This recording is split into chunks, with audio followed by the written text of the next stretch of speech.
Hey everyone, I'm Al Eastler. Welcome back to Ask an Engineer.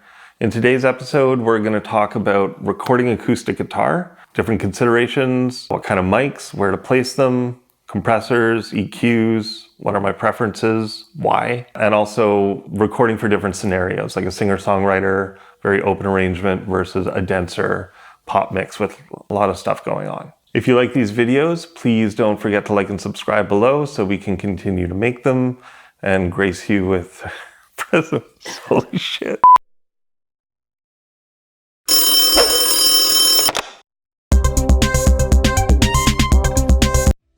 So this is a very deep question in that, we're essentially looking at all the factors of recording an acoustic guitar from the instrument right through to where it's going to sit finally in the mix. So first thing I would start off with is the instrument.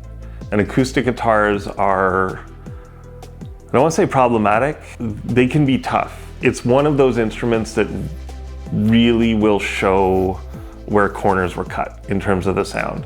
So getting the best possible acoustic guitar you can, and also making sure it's in the best possible shape. And also, in my opinion, one of the biggest things you can do for an acoustic guitar sound, which is luckily incredibly inexpensive, is the pick. Just different thicknesses of pick, like go to a music store, look at their pick selection, buy 3 or 4 of everything because they're like 25 cents each. Using a thin pick will it'll exaggerate the string sound, kind of give it a very percussive, reiki sort of quality. The thicker the pick, the more it sort of self-compresses the attack into the sustain and the body of the sound.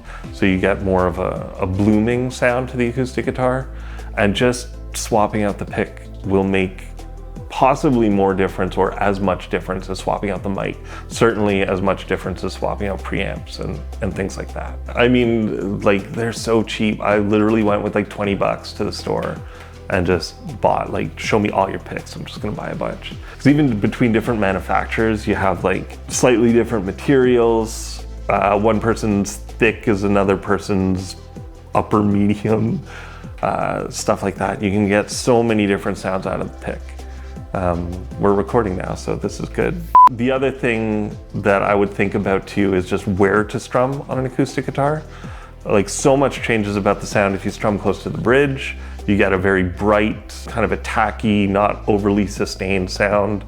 As you move more towards the neck, it'll get darker. So even just thinking about things like that, and all the standard stuff with a guitar, where you're gonna voice your chords, how you're gonna voice your chords. I would say get all that sorted out first so that your source is exactly as you want it to sound. Then you can start to think about picking it up. Which leads us to the next thing, microphones and mic placement. As a resonating acoustic body, an acoustic guitar, there's a ton of different ways you can mic it up. My preference, after much trial and error and the occasional moment of chagrin, literally just the most standard way of doing it. You'll see this in so many how to mic up an acoustic guitar videos. It's just, if you're holding the instrument, it's about 1 foot away, pointing at where the neck meets the body.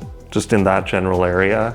It just kind of always works. Where you can start to experiment is what microphone you're going to use. My first call is some form of condenser, either a large diaphragm condenser or a small diaphragm condenser. Whichever one I think will sound the best, that's what I'll start with and just go trial and error. But I also really like to use dynamic mics there, especially when I know I'm going to want to kind of slot that acoustic guitar into a denser mix. Dynamics just naturally present a more forward mid-range to my ears. They sort of self-filter a little bit, especially when they're pulled back and you don't have as much proximity effect.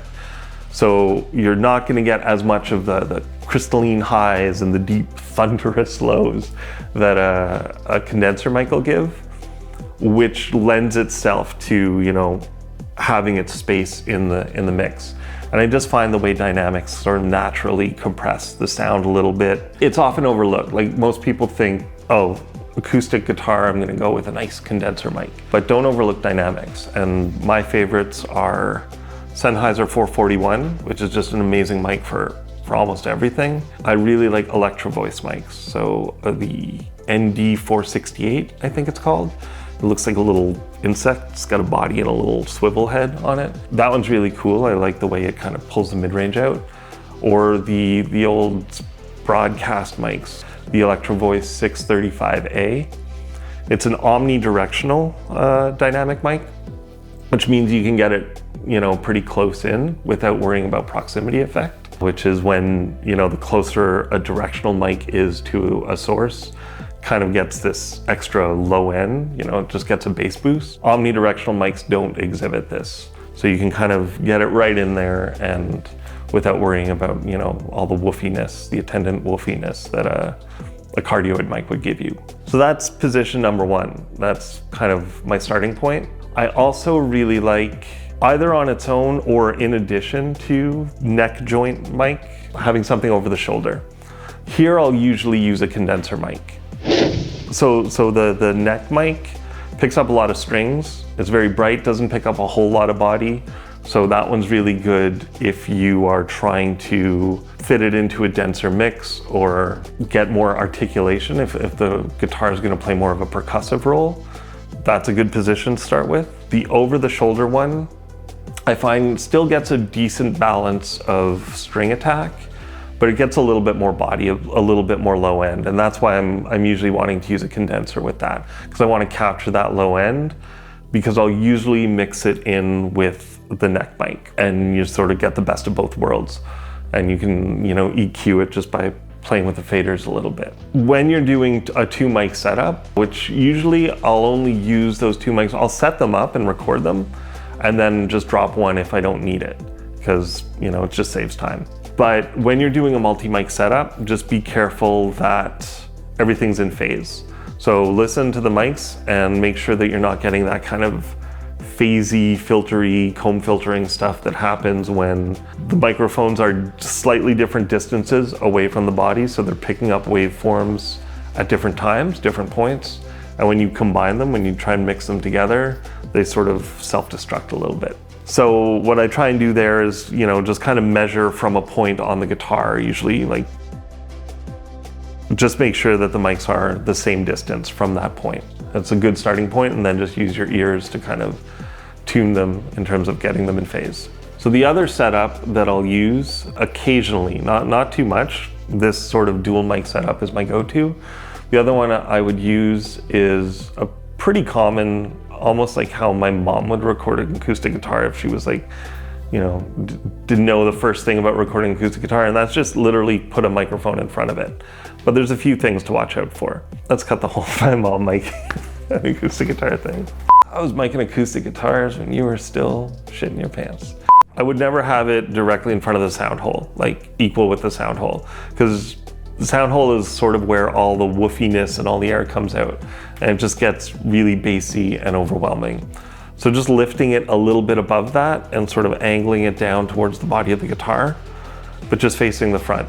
And there I'll just use one mic, usually a condenser, occasionally a ribbon if I want something a little bassier and a little smoother on the top. And you can change the sound a lot just by angling the guitar slightly towards that microphone. So if you angle the neck a little bit more, you'll get a little bit of a brighter sound, a little bit more of that string attack.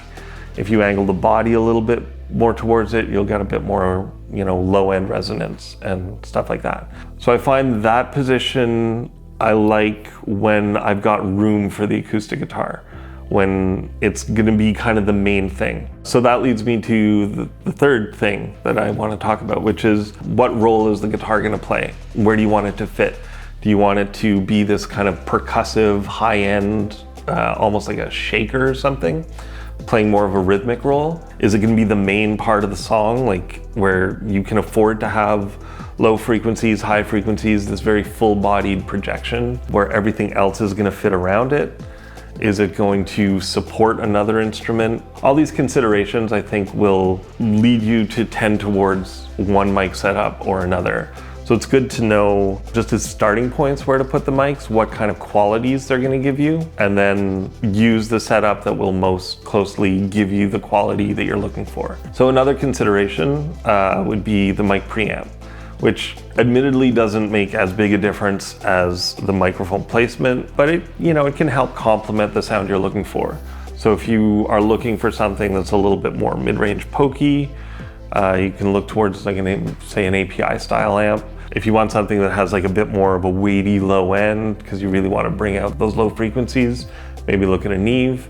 If you want just a very detailed, clean, accurate representation of the guitar, you know, a non-fancy, clean preamp that you'll find in most decent recording interfaces would be a fantastic choice for that. So moving on to compression, which is, well, one of my favorite things to talk about. I won't say everyone's favorite thing to talk about, because some, you know, certainly not my wife's favorite thing to talk about. I've kind of had a little bit of a journey with compression on acoustic guitars. It's a touchy thing to use compression on acoustic guitars. I think they need it, but you have to be very careful, because if you step on the transients too much, you'll get this sort of soggy, wet cardboard sound, which is just a complete pain in the ass to mix.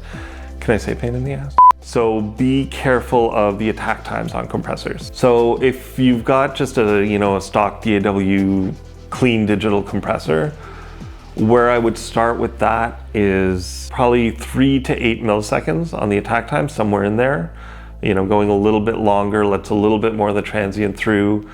Going closer to 3 really gives that tight, bright attack. I like a little bit, I like to hear the compressor on an acoustic guitar. So I time the release so it's not like pumping down and coming back up. I don't want to feel like it's coming back up. I just want to feel like it's getting pushed down and sustaining. And timing the release so I get that kind of movement, and where that ends up is you know, depends on what the guitar you're actually compressing is. 4:1 ratio to start, something a little bit grabby, a little bit tight. Over time, I've moved away from things like 1176s, LA2As. They work, they definitely work, but I find they kind of ride the guitar more than I'd like, and they're a little bit unruly. So recently, what I've really enjoyed using is some form of diode bridge compressor, like a Neve 33609 or Chandler Zener limiter. And for those of you who think I have this like magical, amazing studio, I'm talking about the plug-in versions. I don't actually own most of this gear. And those, I find, they've just got the perfect amount of attack. Where they grab the compressor, they present that transient as like a quick little flick to the ears, and then they kind of even out the acoustic guitar, which on strummed parts, that's just what my ear wants to hear. I also really like very new compressors. So like Klanghelm MJUC, that's a very affordable but great sounding compressor.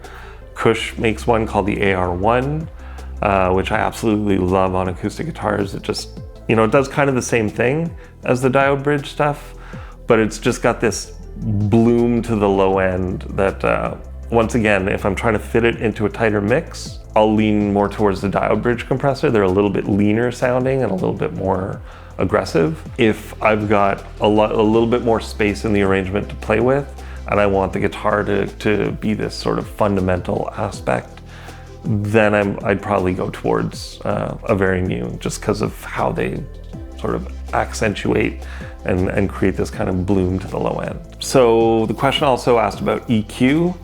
I'm less fussy about EQ. Like, I'd be perfectly fine, perfectly happy to just use a stock digital EQ. You know, once again, it's a context specific, use case specific kind of thing. If I'm trying to open up the high end and get more of that pick scrape and that sort of shimmer, something like a Pultec just works, sounds great. I also really like the Electra from Kush Audio.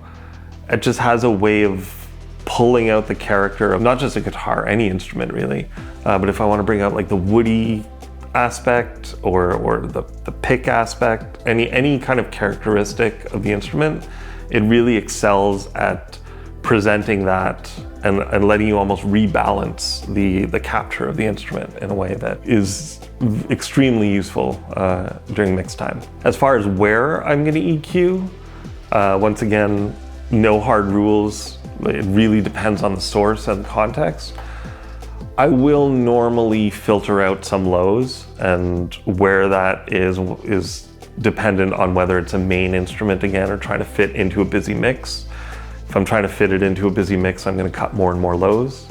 In most of the guitars I've recorded, and granted I've never had the luxury of recording like super duper fantastic sounding acoustic guitars, They're usually in the mid-budget range. I find there's always a little bit of build-up woofiness, especially when you're in a mic position that is focusing on the body, between 400 and 800 hertz. Somewhere in there, I'm usually gonna cut. Once again, just a stock digital EQ is more than up to the task of doing that. And then I'll usually bring out some kind of high-end quality just to get a little bit more articulation. Where exactly that lies is mix specific, context specific, whether I want to poke through, whether I want it to sit on top in this sort of like Jeff Lynne era Tom Petty kind of way. The world's your oyster, you know, there's so many different things you can do. So the last thing, I feel I would be remiss if I didn't kind of give a list of things to watch out for when you're recording guitar, like a lot of common problems that I face, that I've suffered through, that have kind of made it very difficult to mix. The first is the room that you're in. It is an acoustic resonating instrument. Even if the mics are fairly in fairly close, the room is still going to be part of the equation, and the further out you move the mics, the more that room is going to be part of the equation.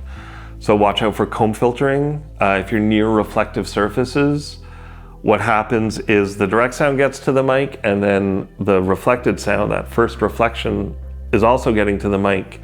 And at certain frequencies, they're going to couple destructively, and you'll get this little series of notches in the response.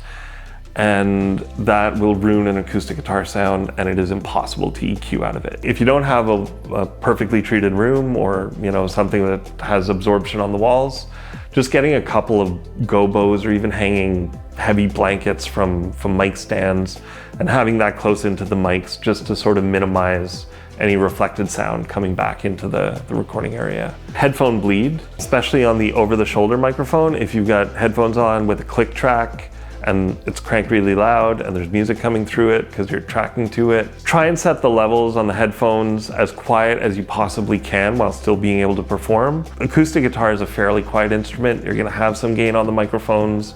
You're using sensitive mics around it, and especially when they're right beside the headphones, there's the possibility of getting bleed in there. And then the last point is in terms of going back to the mic setup. When you've got mics fairly close in, like the further away the microphone is, the more forgiving it is to movement in the guitar. But when the mics are fairly close in, very slight movements can change the sound quite noticeably. So, we talked before about angling a neck towards the mic, like doing it intentionally to get a different sound. It can be really annoying if you're trying to record someone that's doing this, and you're essentially getting more bass, less bass, more bass, less bass as the performance goes on. Trying to stay as still as possible when you record. If you do that best sitting down, then make sure to sit down. If you do it best standing up, stand up. If you're just a mover, if you just have to move, try and have a mic set up that allows for that. Using either omnidirectionals are a little bit more forgiving of movement, or having a bit more distance between the mic and the guitar. So hopefully that's enough information and not too much. I know there's a lot to get through, but something like acoustic guitar is deceptively complex to get a really good sound out of. It's pretty easy, pretty quick to get a quick and dirty sound, but if you want to optimize it, maximize it, and kind of try and avoid some of the pitfalls, there's a lot of things to consider, and hopefully this video will help you. Hey everyone, thanks for watching this video. If you want to see more of them, please don't forget to like and subscribe, and feel free to leave any questions you have in the comment section below.